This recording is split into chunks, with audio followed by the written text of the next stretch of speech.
রাসূলুল্লাহ সাল্লাল্লাহু আলাইহি ওয়াসাল্লাম ইলা আখিরিল হাদিস। দয়ার রাসূল হাবিবুল্লাহ মুহাম্মদুর রাসূলুল্লাহ সাল্লাল্লাহু আলাইহি ওয়াসাল্লাম বলেন, আজকে ভাইরা আমার আল্লাহর নবীর দরবারে জুহাইনা গোত্রের একজন মহিলা ব্যভিচার করেছে, আর ব্যভিচারের ফলে অন্তঃসত্ত্বা হয়ে গেছে, ব্যভিচারের ফলে গর্ভবতী হয়ে গেছে। আপনারা আমার ভাষা বুঝতেন না নাকি? বুঝছেন নি ভাষা? জি ভাইরা আমার, ব্যভিচারের ফলে গর্ভবতী হয়ে গেছে, ব্যভিচারের ফলে হামেলা হয়ে গেছে। এই মহিলাটা আল্লাহর নবীর দরবারে ছুটতে ছুটতে চলে এসেছে। ইয়া রাসূলুল্লাহ, ওগো আল্লাহর নবী, নবী গো, আমি একটা গুনার কাজ করে ফেলেছি, আমি একটা অন্যায় কাজ করে ফেলেছি, আপনি আমার জন্য হাত নির্দিষ্ট করুন, আপনি আমার জন্য আজকে শাস্তির ব্যবস্থা করুন। আল্লাহর নবীর দরবারে এই মহিলা এসে নিজে নিজে ধরা দিচ্ছে। বন্ধুগণ, এখানে একটা কথার বুঝার রয়েছে। কথাটা কি? এই মহিলা যেই পুরুষের সঙ্গে অন্যায় কাজ করেছে, যেই পুরুষের সঙ্গে খারাপ কাজ করেছে, এই পুরুষ আর এই মহিলা, এই দুইজন ছাড়া আর তো পৃথিবীর কোন মানুষ জানে না। অথচ কোন শক্তির ভয়ে, কোন জিনিসের ভয়ে? একমাত্র সে নিজে নিজে এসে আমার নবীর দরবারে হাজির হলো। এই মহিলা মনে মনে ভেবে নিয়েছিল, আমি হয়তো শয়তানের ধোঁকায় পড়ে, আমি হয়তো শয়তানের প্ররোচনায় পড়ে একটা গুনার কাজ করে ফেলেছি বটে, আমি একটা পাপের কাজ করে ফেলেছি বটে, আমি একটা অন্যায় কাজ করে ফেলেছি বটে। কিন্তু এই পাপের কাজের সংবাদ আজকে ভাইরা আমার, বন্ধুরা আমার, আজকে আমরা দুইজন ছাড়া আর একজন যিনি জানেন, যার চোখে পৃথিবীর কোন মানুষ ফাঁকি দিতে পারবে না, আজকে সেই সত্তার নামই হলো আল্লাহ। এই মহিলা মনে মনে ভেবে দিয়েছিল, আমি যদি এই অবস্থায় মৃত্যুবরণ করি, আমি যদি এই অবস্থায় মারা যাই, তাহলে তো আমাকে আজীবন কাল জাহান্নামের আগুনে পুড়তে হবে, আজীবন কাল জাহান্নামের আগুনে জ্বলতে হবে। ভাইরা আমার, জাহান্নামের আগুন এই দুনিয়ার আগুনের চাইতে 70 গুণ বেশি পাওয়ারফুল হবে, দুনিয়ার আগুনের চাইতে 70 গুণ বেশি তেজ হবে। জাহান্নামের আগুনের কত তীব্রতা হবে, আমি কোরআনের আয়াত দিয়ে আমি একটা উদাহরণ দিচ্ছি, ভালো করে শুনবেন। 21 পারাতে একটা সূরা রয়েছে, সূরার নাম সূরায়ে সাজদা। জানেন কি জানেন না? সূরায়ে সাজদা 4 নম্বর আয়াতে আল্লাহ তাআলা বলে দিলেন, আল্লাহুল্লাযী খালাকাস সামাওয়াতি ওয়াল আরদা ওয়া মা বাইনাহুমা ফি সিত্তাতি আইয়াম। আল্লাহ বলে দিলেন, আজকে ভাইরা আমার, আল্লাহ হলেন তিনি যিনি ভূমণ্ডল, নভমণ্ডল, জমিন এবং আসমান, আর জমিন এবং আসমানের ভিতরে যা কিছু রয়েছে সমস্ত কিছু তৈরি করতে আল্লাহ তাআলা টাইম লেগেছে মাত্র 6 দিন। কয় দিন? বলুন, 6 দিন। ভাইরা আমার, তাফসীর কারকগণ বলছেন, তাফসীর ইবনে কাসিরে লেখা রয়েছে, ভাইরা আমার, আল্লাহ তাআলা গোটা পৃথিবীটা তৈরি করলেন 2 দিনে। পৃথিবীর ভিতরে যা কিছু রয়েছে সমস্ত কিছু তৈরি করলেন 2 দিনে, হলো 4 দিন। আর আসমানের ভিতরে যা কিছু রয়েছে সমস্ত কিছু তৈরি করেছেন মাত্র 2 দিনে, তাহলে হলো 6 দিনে। ভাইরা আমার, বন্ধুরা আমার, কিন্তু যেই জাহান্নামের আগুন, যার জ্বালানি হবে মানুষ এবং পাথর, যার ইন্ধন হবে মানুষ এবং পাথর, মানুষ এবং পাথর। বলবেন মাওলানা সাহেব, দলিল দেন। সূরা তাহরিম খুলে দেখুন, আল্লাহ তাআলা বললেন, ইয়া আইয়ুহাল্লাযীনা আমানু কু আনফুসাকুম ওয়া আহলিকুম নারাও ওয়াকুদুহান নাস ওয়াল হিজারা। হে ঈমানদারগণ, হে ঈমানের দাবিদারগণ, হে বিশ্বাস স্থাপনকারীগণ, তোমরা নিজেরা বাঁচো আর তোমার আহাল পরিবার পরিজনকে বাঁচাও জাহান্নামের আগুন থেকে, যার জ্বালানি হবে মানুষ এবং পাথর, যার জ্বালানি হবে মানুষ এবং পাথর, যার ইন্ধন হবে মানুষ এবং পাথর। ভাইরা আমার, বন্ধুরা আমার, আল্লাহ তাআলা জমিন এবং আসমান আর যা কিছু রয়েছে সবকিছু তৈরি করতে টাইম লাগলো মাত্র 6 দিন। কিন্তু যেই জাহান্নামের আগুন, যার জ্বালানি হবে মানুষ এবং পাথর, সেই জাহান্নামের আগুনটা তৈরি করতে আল্লাহ তাআলার টাইম লেগেছে 3000 বছর।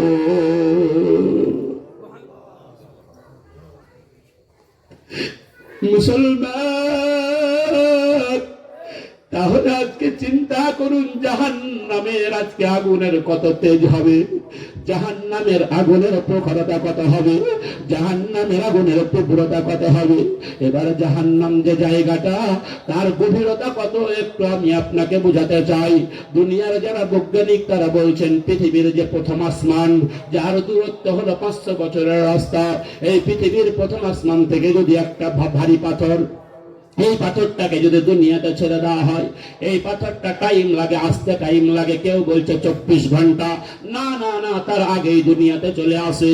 ভাইরা আমার, যেই জাহান্নাম আপনার আমার জন্য তৈরি করেছেন, নবী আমার বলছেন, বুখারী শরীফের হাদিসে লেখা রয়েছে, ওই জাহান্নামের মুখে যদি একটা ভারী পাথরকে ছেড়ে দেওয়া হয়, এই ভারী পাথরটা জাহান্নামের তলদেশে পৌঁছাতে টাইম লাগে 70 বছর। ও মুসলমান, ও আমার দিনদার আল্লাহওয়ালা বাবাজিরা, ও আমার নেককার পরেজগার বাবাজিরা, কথা ভালো করে বুঝবেন। তাহলে জাহান্নামের গভীরতা কত, জাহান্নামের আগুনের তীব্রতা কত। এই মহিলা মনে মনে ভেবে নিয়েছিল, আমি যদি এই অবস্থায় মারা যাই, আমি যদি এই অবস্থায় মৃত্যুবরণ করি, তাহলে তো আমাকে আজীবনকাল জাহান্নামের আগুনে পড়তে হবে, আমাকে আজীবনকাল জাহান্নামের আগুনে জ্বলতে হবে। একমাত্র জাহান্নামের ভয়ে ভীত হয়ে, একমাত্র দোজখের ভয়ে ভীত হয়ে, একমাত্র আল্লাহর ভয়ে ভীত হয়ে এই মহিলা নিজে নিজে এসে আল্লাহর নবীর দরবারে হাজির হয়েছে। আল্লাহর নবী ওই মহিলাকে কিছু বললেন না। আল্লাহর নবী বললেন, তুমি তোমার গার্জিয়ানকে ডাকো, তুমি তোমার অভিভাবককে ডাকো। অভিভাবক যখন আল্লাহর নবীর দরবারে হাজির হয়েছে, ইসলাম কেমন মানবতার ধর্ম দেখুন, ইসলাম কেমন শান্তির ধর্ম দেখুন। আল্লাহর নবী বললেন, না, তুমি তাকে বাড়িতে নিয়ে গিয়ে ঘরের ভিতরে বন্দি করে রাখবে। আল্লাহর নবী বললেন, না, তুমি তাকে বাড়িতে নিয়ে গিয়ে প্রহার করবে। আল্লাহর নবী বললেন, না, তুমি তাকে বাড়িতে নিয়ে গালমন্দ করবে। আল্লাহর নবী বললেন, না, তুমি তাকে বাড়িতে নিয়ে গিয়ে ঘরের ভিতর মারধর করবে। আল্লাহর নবী বলছেন, আহসিন ইলাইহা, ও মহিলার গার্জিয়ান, এই মহিলাটাকে বাড়িতে নিয়ে গিয়ে তার সঙ্গে তুমি উত্তম ব্যবহার করবে, তার সঙ্গে তুমি ভালো ব্যবহার করবে। একবার জোরে জোরে বলুন সুবহানাল্লাহ। ইসলাম এমন একটা মানবতার ধর্ম, ইসলাম এমন একটা শান্তির ধর্ম। আজকে মানুষ হয়ে মানুষের কল্যাণ করলে পারে, মানুষ হয়ে মানুষের উপকার করলে পারে, মানুষ হয়ে মানুষের ভালাই করলে পারে। আজকে শুধু আল্লাহ তাআলা সন্তুষ্ট হন তা নয়, আজকে মানুষ হয়ে আপনি পৃথিবীর যে কোনো জীবজন্তুর উপরে, যে কোনো পশু পক্ষের উপরে আপনি যদি দয়া করতে পারেন, দয়াশীল হতে পারেন, আল্লাহ আপনার এই দয়ার বিনিময়ে কাল কিয়ামতের মাঠে আল্লাহ তাআলা আপনাকে জান্নাত দান করতে পারেন। জোরে জোরে বলুন সুবহানাল্লাহ। ভাইরা আমার, বন্ধুরে আমার, বলবেন কেমন কথা বলছেন। মাঝখানে দুটো হাদিস আমি আপনাকে শোনাবো কথা পরিষ্কার করার জন্য। হাদিস যে দুটো বলবো, এই হাদিস হলো বিপরীতমুখী হাদিস। ভাইরা আমার, বন্ধুরে আমার, আলেমগণ বসে আছেন। একটি হাদিস, প্রথম হাদিস হলো, একজন পতিতালয়ের মহিলা, পতিতালয়ের মহিলা যার কাজটাই হলো দেহ ব্যবসা করা, এই মহিলা রাস্তা দিয়ে চলে যাচ্ছে। যেতে যেতে যেতে যেতে দেখে একটা কুয়ার পাশে একটা কুকুর তার জিহ্বাটা বের করে দিয়ে আজকে সে গোটা কুয়ার চতুর্পাশে শুধু ঘুর ঘুর ঘুর ঘুর করছে। কতজন কুয়া থেকে পানি তুলে নিয়ে চলে গেল, কেউ কুকুরটার প্রতি একটু দয়া দেখালো না, কেউ কুকুরটার প্রতি একটু মায়াও দেখালো না। এই মহিলাটা মনে মনে ভাবলো, হাই হাই রে, এই কুকুরটার যে অবস্থা, এ যদি আর কিছুক্ষণ পানি না পাই, তাহলে আজকে পানির অভাবে আজকে কুকুরটা দুনিয়া থেকে বিদায় হয়ে যাবে, কুকুরটা মারা যাবে। এই মহিলাটার মনে একটু দয়া হলো, এই মহিলাটার মনে একটু মায়া হলো। বললো, আমি তো জীবনে কোনোদিন একটা ভালো কাজ করি নাই, আজকে একটা ভালো কাজ করে দেখি। আজকে গায়ে ছিল ওড়না, পায়ে ছিল চামড়ার মোজা, ওড়নাটা গা থেকে খুলে নিয়ে আজকে এই চামড়ার মোজাটাকে আজকে বাইরে আমার ওড়না দিয়ে বাঁধলো, বাঁধার পরে কুয়ার ভিতরে ফেলে দিল। এক মোজা পানি তুললো, আর পানি তোলার পরে কিছুটা পানি কুকুরটাকে পান করিয়ে দিল, আর কিছুটা পানি কুকুরটার গায়ের উপরে ছিটিয়ে দিয়ে হাত বুলিয়ে দিল। এতে কুকুরটা নিজের জানটা ফিরে পেয়ে লেজ দুলাতে দুলাতে আনন্দ শান্ত চিত্তে সেখান থেকে প্রস্থান করলো, সেখান থেকে চলে গেল।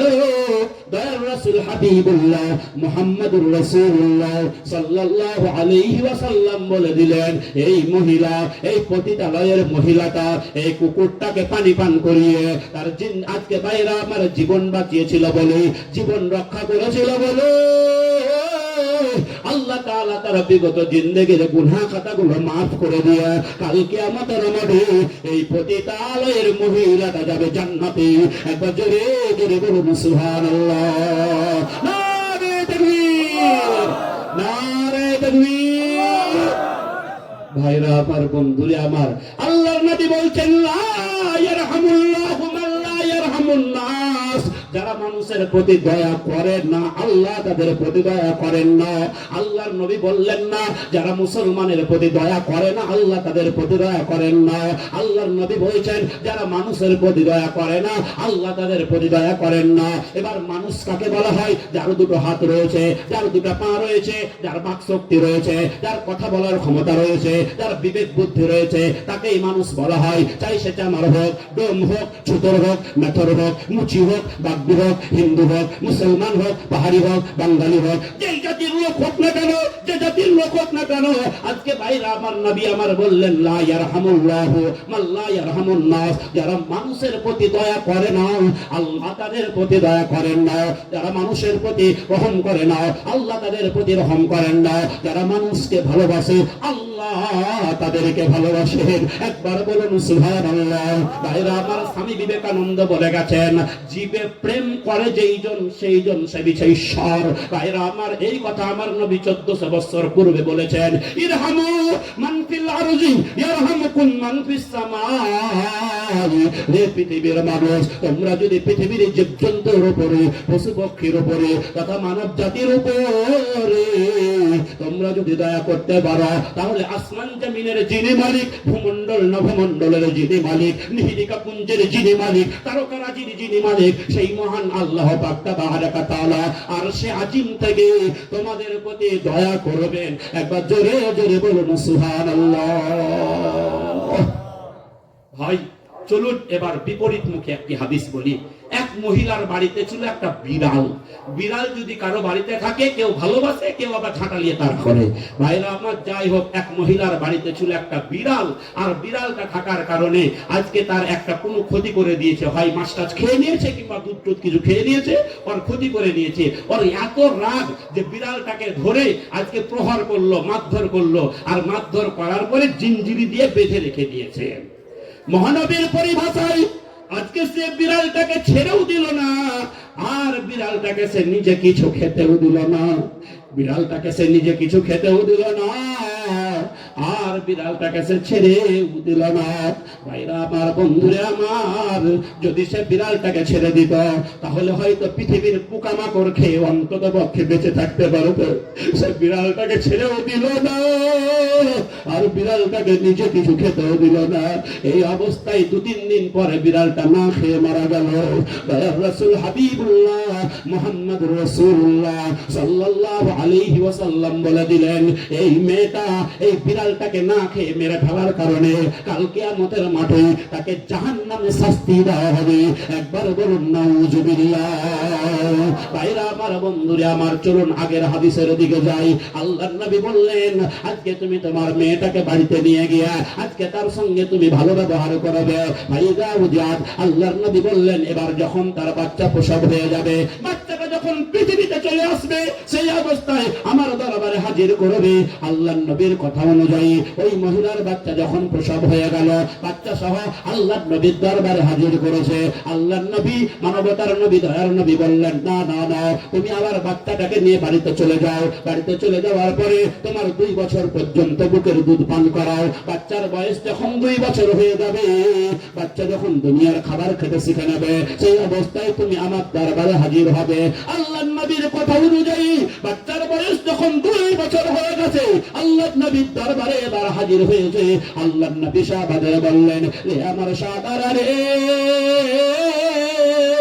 এই মহিলার কাপড় চোপড় তার শরীরের সঙ্গে মজবুত করে বেঁধে দাও, এই মহিলার কাপড় চোপড় তার শরীরের সঙ্গে শক্ত করে বেঁধে দাও। ভাইরা আমার, বন্ধুরা আমার, সুম্মা উমিরা বিহা ফারুজিমা, তারপর আদেশ করলেন তোমরা তাকে রজম করে দাও, তারপর নির্দেশ দিলেন তোমরা তাকে রজম করে দাও। রজম কেন করা হবে? রজম কাকে করা হবে? ভাইরা আমার, বন্ধুরা আমার, ইসলাম বলছে একজন বিবাহিত পুরুষ, ভালো করে কথা বুঝবেন, কথা ভালো করে বুঝবেন, একজন বিবাহিত পুরুষ আর একজন বিবাহিতা মহিলা যদি জেনার দায়ে ধরা পড়ে, ব্যভিচারের দায়ে ধরা পড়ে, আর দেশটা যদি ইসলামী রাষ্ট্র হয়, আর এই ব্যভিচারের সপক্ষে যদি 4 জন বলিষ্ঠ সাক্ষী পাওয়া যায়, 3 জন হলেও হবে না, 4 জন যদি বলিষ্ঠ সাক্ষী পাওয়া যায়, তাহলে ইসলাম বলছে তাদের উভয়কেই রজম করে শেষ করে দিতে হবে।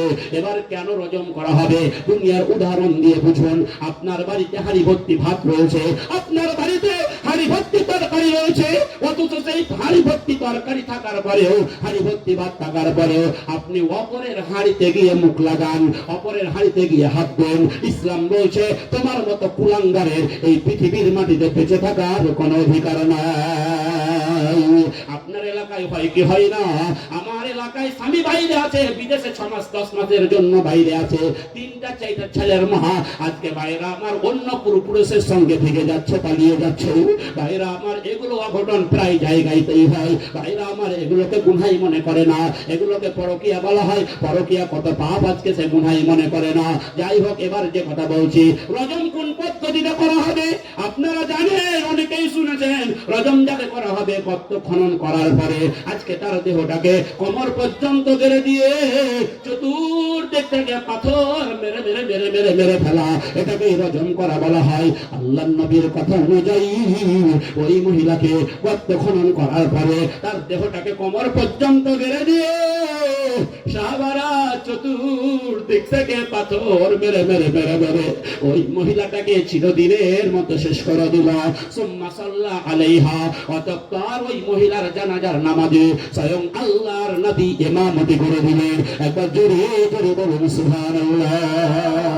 আপনার মনে প্রশ্ন হবে, আমার মনে প্রশ্ন হবে, এখানে যারা উপস্থিত ব্যক্তিবর্গ রয়েছেন সকলের মনে একটা প্রশ্ন হবে, উপস্থিত নাই বাইরে থেকে মাইকের আওয়াজ শুনছেন তাদের মনে একটা প্রশ্ন হবে, আরে একজন ব্যভিচারিণী মহিলা শুধু ব্যভিচার করেছে তা নয়, ব্যভিচারের ফলে অন্তঃসত্ত্বা হয়ে গেছে, ব্যভিচারের ফলে গর্ভবতী হয়ে গেছে, ব্যভিচারের ফলে হামেলা হয়ে গেছে, অথচ এই মহিলার জানাজার নামাজটা আল্লাহর নবী কেমন ভাবে আদায় করতে পারলেন? ভাইরা আমার, এই প্রশ্নটা সর্বপ্রথমে যার মনে দাগ কেটেছিল তিনি কোন সাধারণ মানুষ নন, একজন অসাধারণ মানুষ, যিনি হলেন মুসলিম জাহানের দ্বিতীয় খলিফা, 12 লক্ষ বর্গ মাইলের যিনি নেতৃত্ব দিয়েছিলেন, অর্ধ পৃথিবী যিনি শাসন করেছিলেন, আজকে যাকে দুনিয়াতেই জান্নাতের সার্টিফিকেট দিয়ে দেওয়া হয়েছিল, আজকে সেই হযরত উমর ফারুক রাদিয়াল্লাহু তাআলা আনহু আল্লাহর নবীকে বললেন, ফাকাল লাহু উমর লাম তুসাল্লি আলাইহা ইয়া রাসূলুল্লাহ ওয়া ক্বাদ জানাত। নবী গো,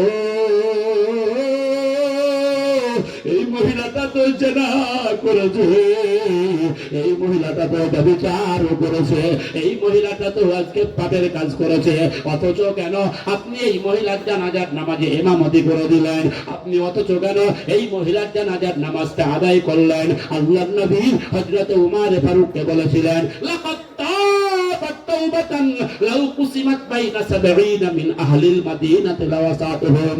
উমর রে,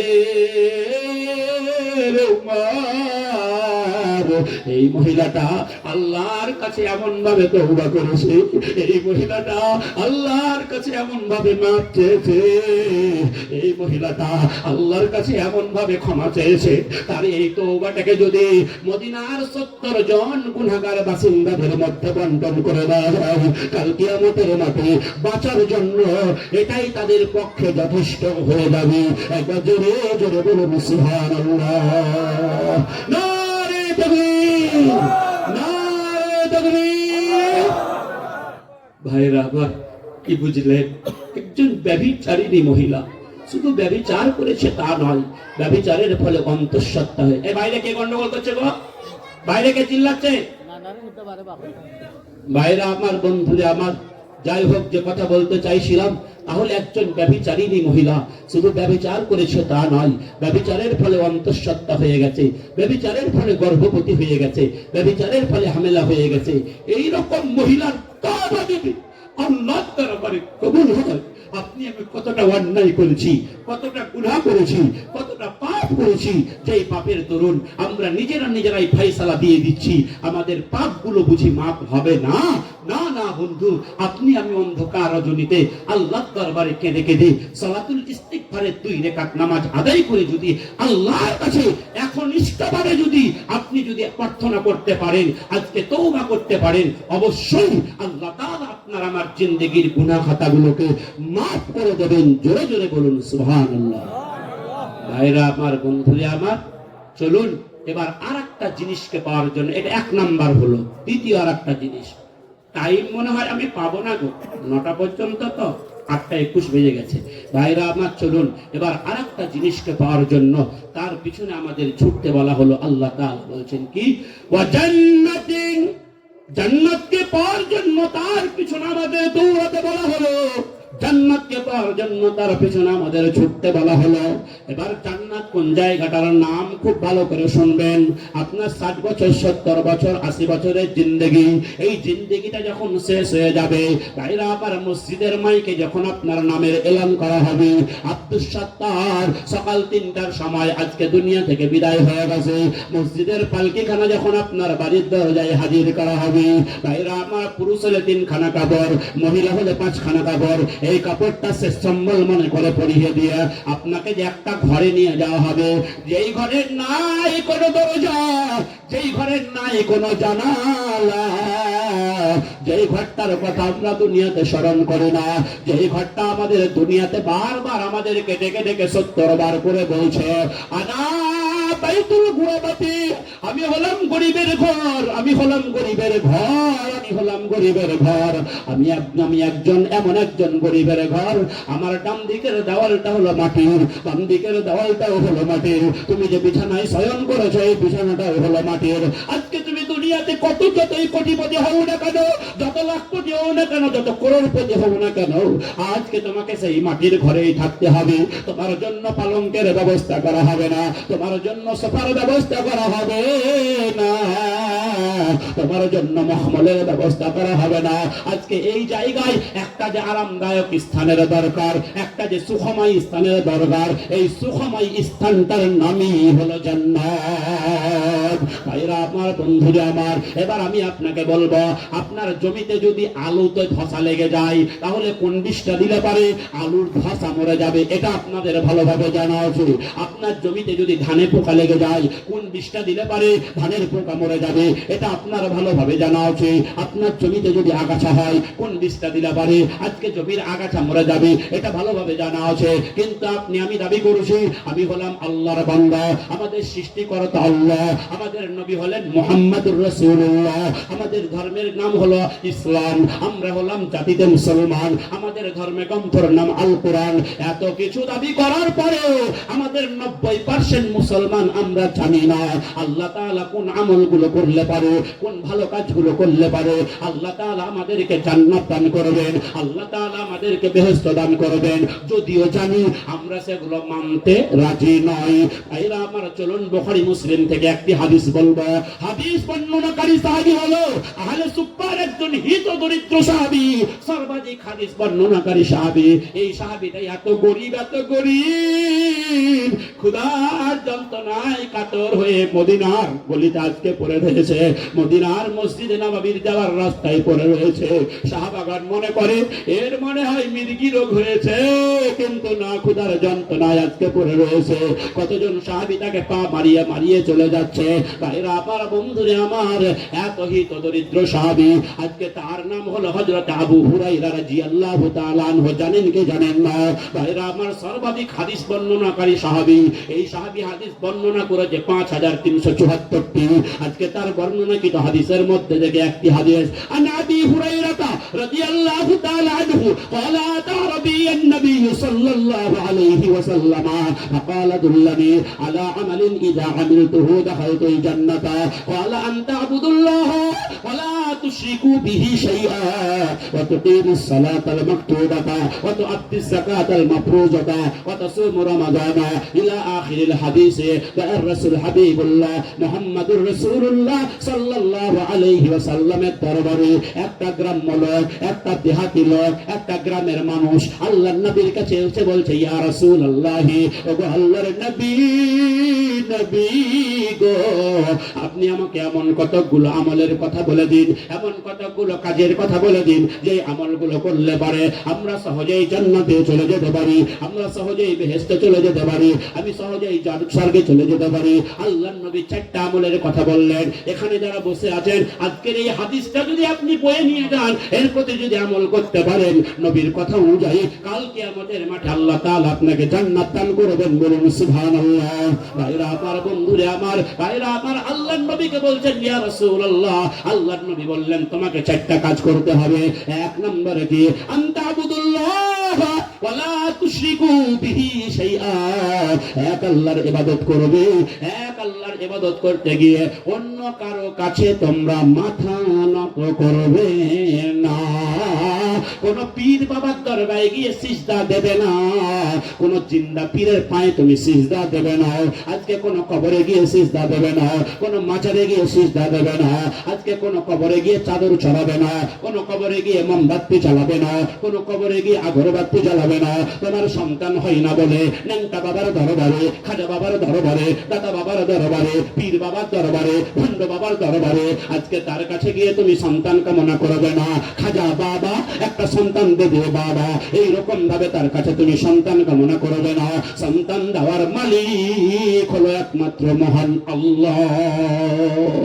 বলবেন মাওলানা সাহেব দলিল দেন, 2025 সাল, দলিল ছাড়া কোনো কথা শুনতেও রাজি নাই, মানতেও রাজি নয়। চলুন, আল্লাহ তাআলা বলে দিয়েছেন, লিল্লাহি মুলকুস সামাওয়াতি ওয়াল আরদি ইয়াখলুকু মা ইয়াশাউ ইয়াহাবু লিমান ইয়াশাউ ইনাতাও ওয়া ইয়াহাবু লিমান ইয়াশাউ যুকুর আও ইউযাউযুহুম যুকরানা ওয়া ইনাতা ওয়া ইয়াজআলু মান ইয়াশাউ আকিমা ইন্নাহু আলীমুন কাদির। আল্লাহ তাআলা বললেন, মহামণ্ডলে যা কিছু রয়েছে, ভূমণ্ডলে যা কিছু রয়েছে, জমিনে যা কিছু রয়েছে, আসমানে যা কিছু রয়েছে, সমস্ত কিছুর মালিক হলাম আমি একমাত্র আল্লাহ। কথা ঠিক কি ঠিক নয়? জমিনের মালিক কে? জোরে বলুন, জমিনের মালিক কে? আল্লাহ। আসমানের মালিক কে? সূর্যের মালিক কে? চন্দ্রের মালিক কে? আপনার মালিক কে? আমার মালিক কে?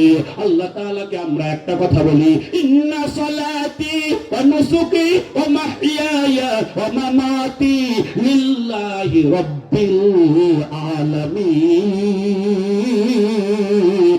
নিশ্চয় আমার নামাজ, আমার কুরবানি, আমার ত্যাগ, আমার তিতিক্ষা, আমার জীবন, আমার মরণ একমাত্র মহান আল্লাহ পাক তাআলার জন্য।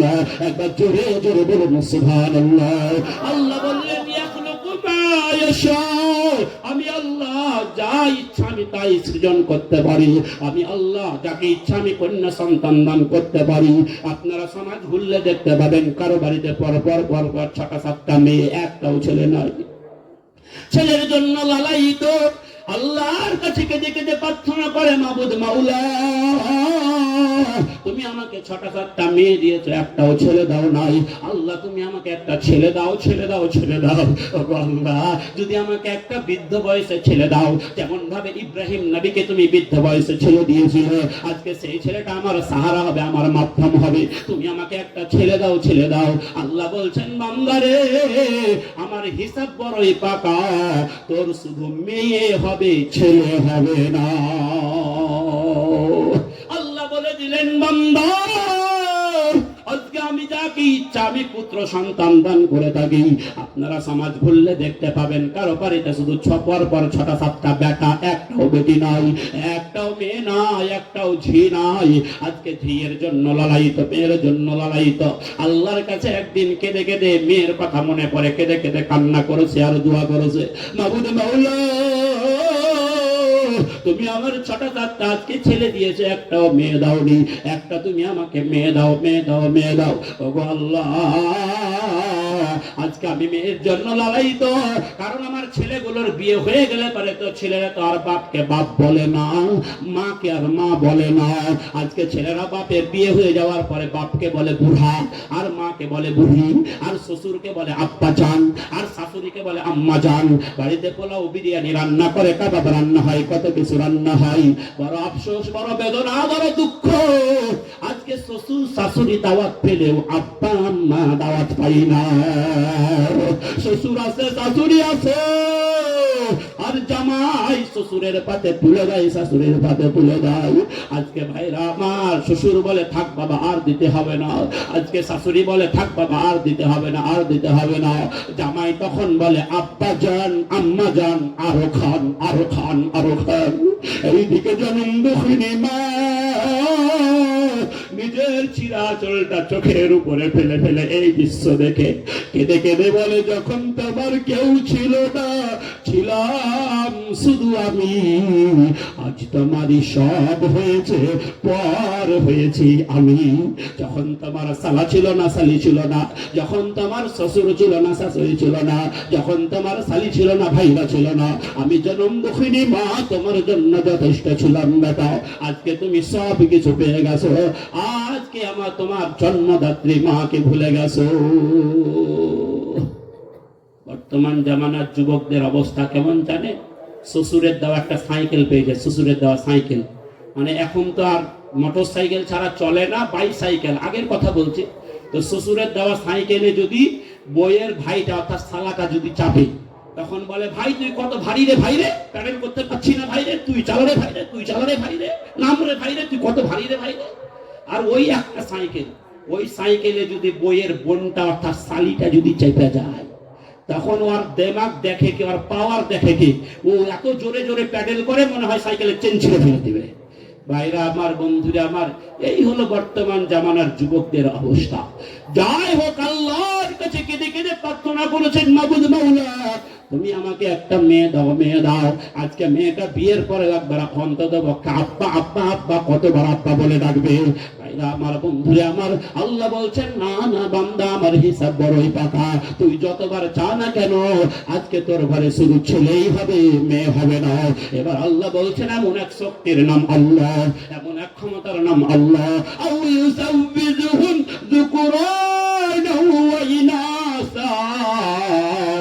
আমি আল্লাহ যাকে ইচ্ছা পুত্র আর কন্যা উভয় সন্তান দান করে থাকি। আপনারা সমাজে ঘুরলে দেখতে পাবেন কারো বাড়িতে দুটা ছেলে দুটা মেয়ে, একটা ছেলে একটা মেয়ে, তিনটা ছেলে তিনটা মেয়ে। ভাইরা আমার, এবার আল্লাহ একটা কথা বলছেন, ওয়ায়াজআলু মাইয়াশাউ আকিমা। কথা ভালো করে শুনে রেখে দাও, আমি আল্লাহ এমন এক শক্তির নাম আল্লাহ, আমি আল্লাহ যাকে ইচ্ছা কন্যা সন্তান দান করি, আমি আল্লাহ যাকে ইচ্ছা পুত্র সন্তান দান করি, আমি আল্লাহ যাকে ইচ্ছা বেটা বেটি উভয় সন্তান দান করি। এবার আল্লাহ বলছেন, বান্দা আমার শক্তি সম্পর্কে তো ধারণা নাই, ধারণা শুনেলে ওয়ায়াজআলু মাইয়াশাউ আকিমা। আমি আল্লাহ যাকে ইচ্ছা বন্ধা করে রাখি, আমি আল্লাহ যাকে ইচ্ছা বাঁধা করে রাখি, আমি আল্লাহ যাকে ইচ্ছা বাঁঝি করে রাখি। আমি এবার একটা কথা বলছি, কথা ভালো করে শুনবেন। আল্লাহ যাকে বাঁঝি বলে ঘোষণা করে দিয়েছে, আল্লাহ যাকে বাঁঝি বলে ইসলাম মেরে দিয়েছে, আল্লাহ যাকে বাঁঝি বলে ঘোষণা করে দিয়েছে, আজকে তার বন্ধাত্ব দূরীকরণের জন্য সারা পৃথিবীর আলেম ওলামা মিলে যদি পানি পরা দেয়, ঝাড়ফুঁক করে তেল পরা দেয়, তাবিজ দেয় তাবিজ, তবুও তার বন্ধাত্ব দূরীকরণ হবে না, হবে না, হবে না। কেন হবে না?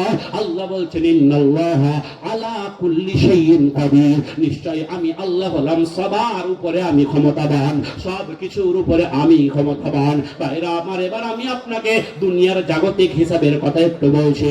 ভাইরা আমার, আপনি বিয়ে করেছেন, 10 বছর বিয়ে হয়ে গেল, 12 বছর বিয়ে হয়ে গেল, বছর বিয়ে হয়ে গেল, এখনো পর্যন্ত আপনি সন্তানের জনক হতে পারেন নাই, আপনার স্ত্রী সন্তানের জননী হতে পারে নাই।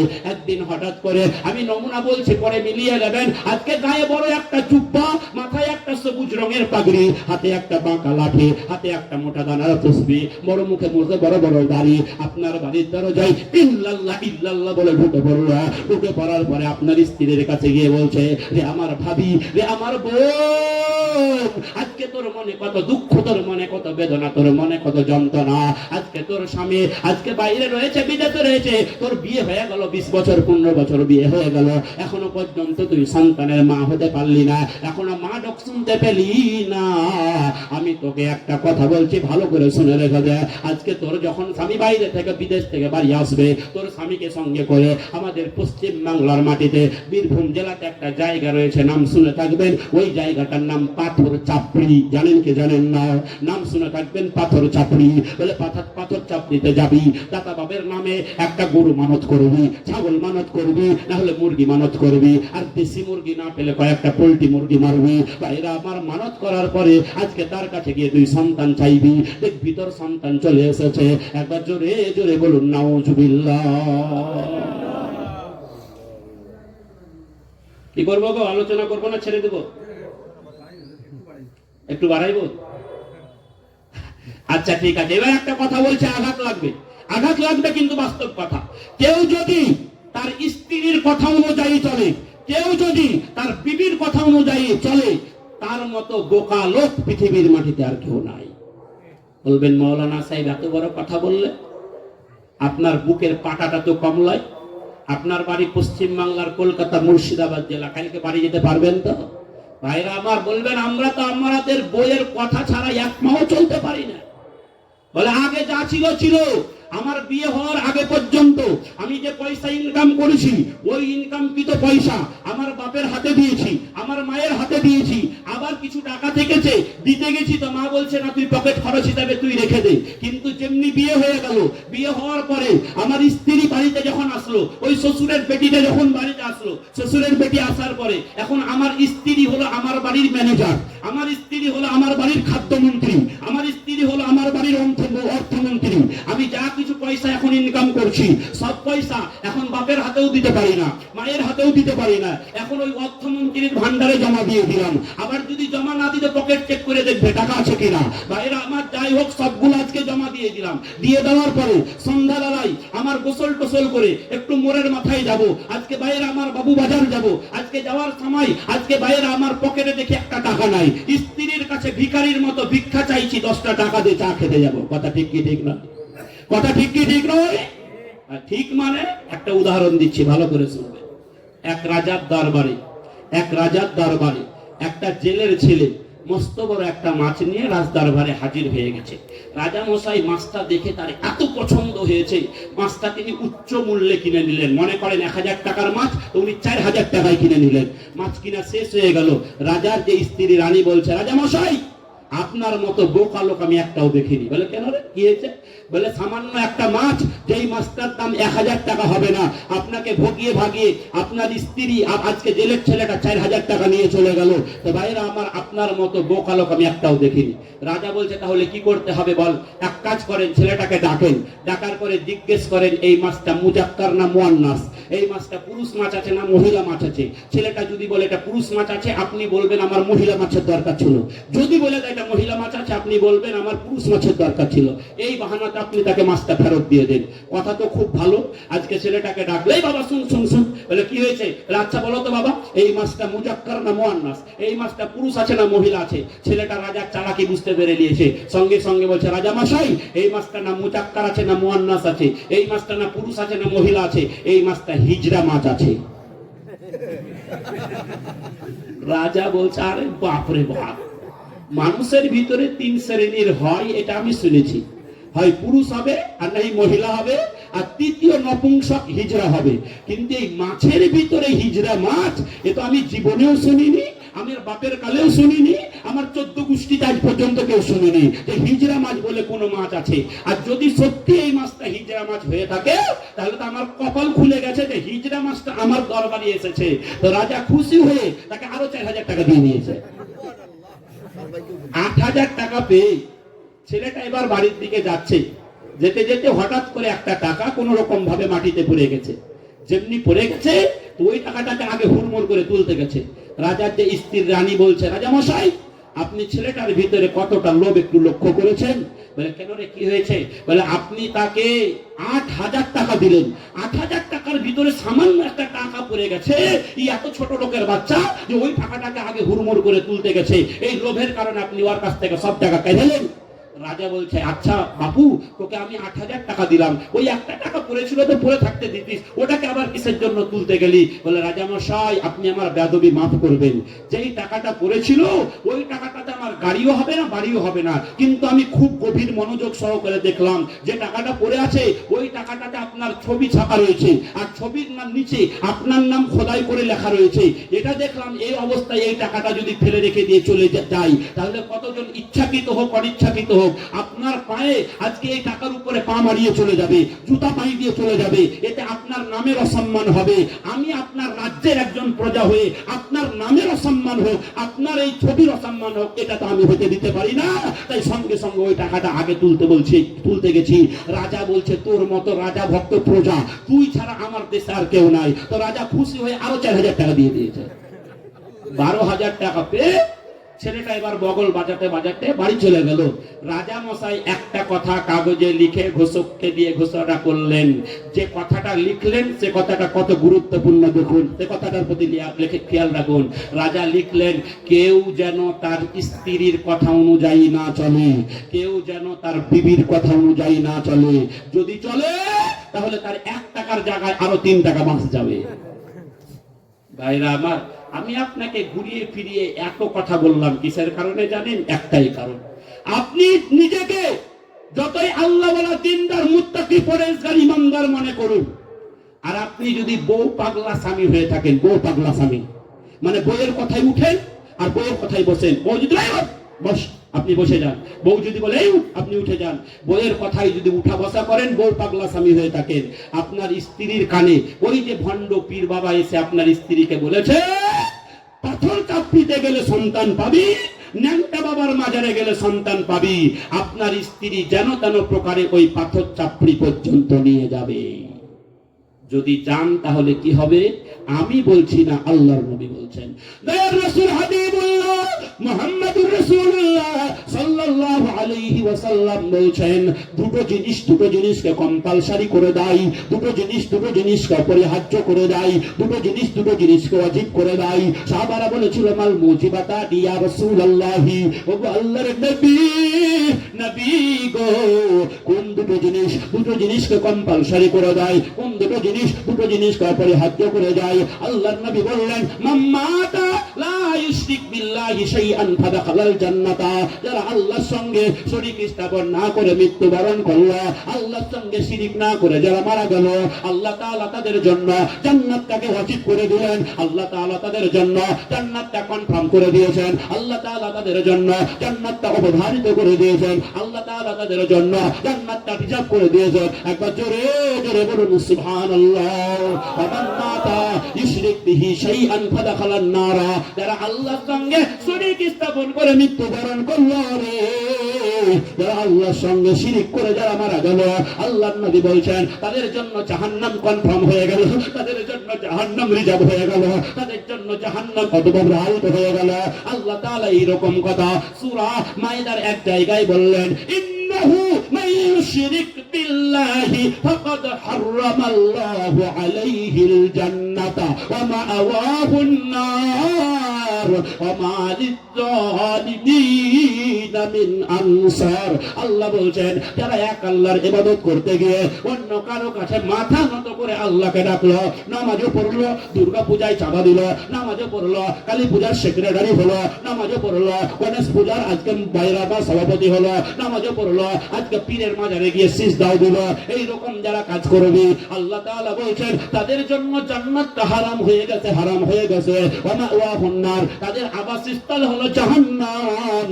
ওয়া মা লিয-যালিমিন মুশরিকিনা মিন আনসার। আর এই রকম জালেমদের জন্য কাল কিয়ামতের মাঠে কোন নবী, কোন ওলি, কোন গাউস, কোন পীর পয়গম্বর তাদের জন্য সাহায্যকারী হিসাবে পাশে দাঁড়াবে না।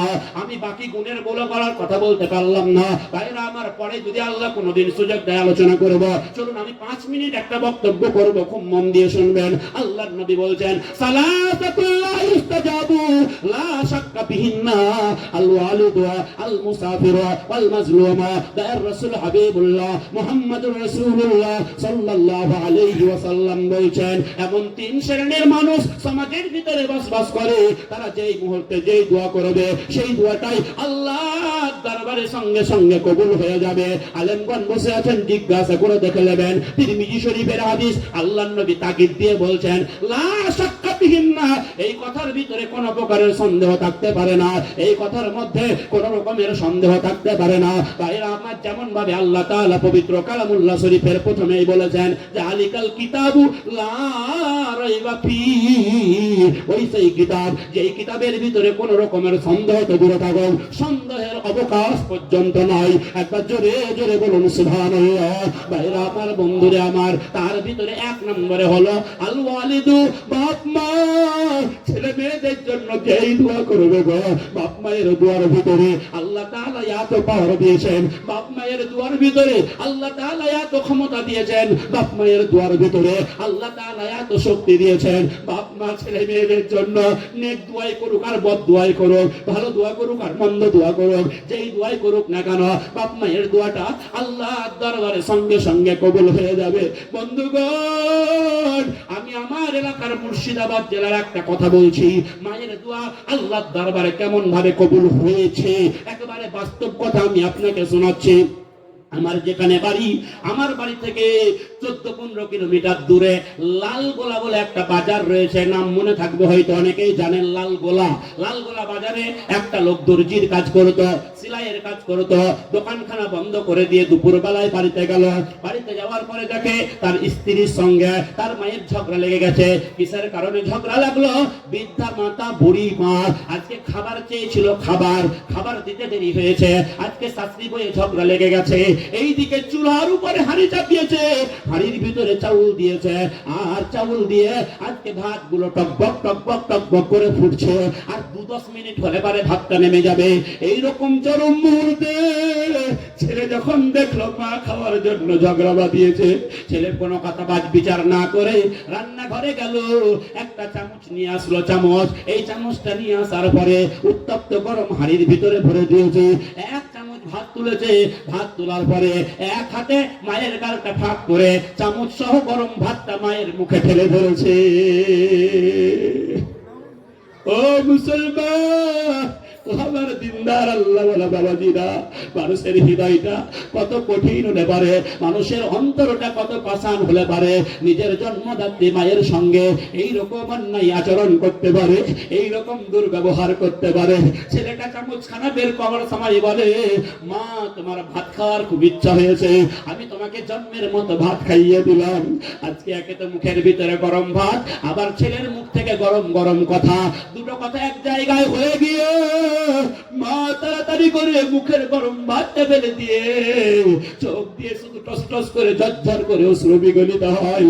আজকে যখন ভাত ফেলে দিল, ভিতরের গালটা পুড়ে যায়, জিহ্বাটা পুড়ে যায়, তালুটা পুড়ে যায়, কণ্ঠনালীটা পুড়ে যায়। আল্লাহর দরবারে দুটো হাত উত্তোলন করে করে কেঁদে কেঁদে প্রার্থনা করেছে, মাবুদ মাওলা, আমার সন্তান আমার সঙ্গে কি দুর্ব্যবহার করেছে, আমার সন্তান আমার সঙ্গে কি খারাপ ব্যবহার করেছে। আজকে ভাইরা আমার, বন্ধুরে আমার, এই খারাপ ব্যবহারের সংবাদ আজকে পৃথিবীর কোন মানুষ না জানলেও আল্লাহ তোমার চোখকে কেউ ফাঁকি দিতে পারবে না। আল্লাহ আজকের যেটা ন্যায্য বিচার হয় তুমি সেটা করে দেখিয়ে দাও। আমি আপনাকে সোনাদানের কাহিনী শোনাচ্ছি না, একেবারে বাস্তব কথা বলছি।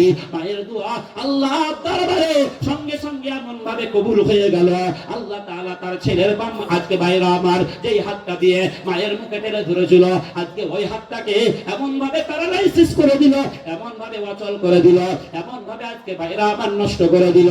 ওই ছেলেটা দুনিয়াতে এখন বেঁচে আছে কিনা বলতে পারবো না, তবে দুনিয়াতে যতদিন বেঁচে ছিল ওই হাতে আর কোনো প্রকারের কাজ করতে পারে না। ও মুসলমান যুবক ভাই, এখানে অনেক যুবক রয়েছে, অনেকের বাপ মা রয়েছে, তোদের পা দুটো জড়িয়ে ধরে বলি বাবা, তোমরা তোমাদের জন্মদাতা পিতা মাতার সঙ্গে কোনোদিন খারাপ ব্যবহার করো না, দুর্ব্যবহার করো না, অন্যায় ব্যবহার করো না। হতে পারে তোমার অন্যায় ব্যবহারের দরুন তোমার বাপের জবান থেকে, তোমার মায়ের মুখ থেকে এমন অভিশাপপূর্ণ কথা বেরিয়ে যাবে যার দরুন তুমি সারা জীবন কাঁদলেও সেই কথার খেসারত আদায় হবে না। দুই নম্বরে হলো আল মুসাফির, মুসাফির ব্যক্তি সফরের হালতে যে দোয়া করবে গো, মুসাফিরের দোয়াটা আল্লাহর দরবারে সঙ্গে সঙ্গে কবুল হয়ে যাবে।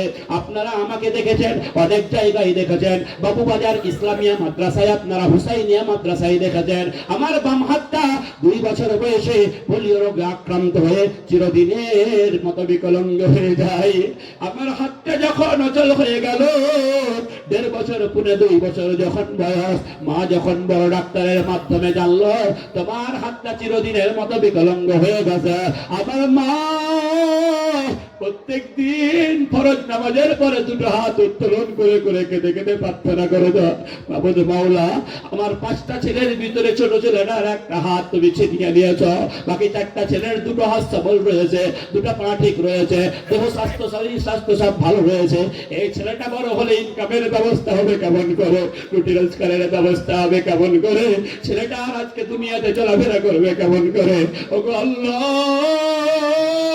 আমি মা আমার সন্তানের জন্য দোয়া করেছি, তুমি আমার ছেলেটাকে বড় হয়ে তুমি সম্মানের রিজিক দান করিও।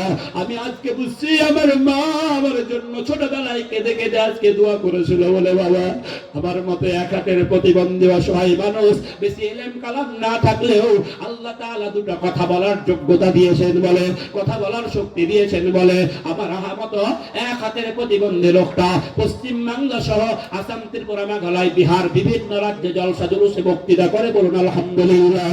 ভাইরা আমার, বন্ধুরা আমার একটা হাত না থাকার কারণে পশ্চিম বাংলার মাটিতে যখন ট্রেনে বাসে যখন জলসা করতে যায়, বাসে যখন প্রচন্ড ভিড় থাকে, ট্রেনে যখন প্রচন্ড ভিড় থাকে, ওপরের যখন আর হ্যান্ডেলটা কোন রকম ভাবে ধরে থাকে, বড় ঘাড়ের উপরে যখন ব্যাগটা ঝুলিয়ে রেখে বাঙ্কারে রাখার মতো জায়গা থাকে না, তখন কেউ ডান দিক থেকে গুতা মারে, কেউ বাম দিক থেকে গুতা মারে, কেউ পিছন দিক থেকে গুতা মারে, প্রচন্ড ভিড়ের কারণে। ভাইরা আবার, বন্ধুরা আবার, কোনদিন সামনের দিকে পড়ার মতো অবস্থা হয়ে যায়, কোনদিন হয়তো পড়েও যায়, মনের ভিতরে এত দুঃখ হয়, বাবুল মাওলা আজকে যদি তুমি আমার 2টো হাতকে সবল রাখতে, সুস্থ রাখতে, আজকে কেউ আমাকে এইরকম ভাবে ধাক্কা দিয়ে ফেলে দিতে পারতো না।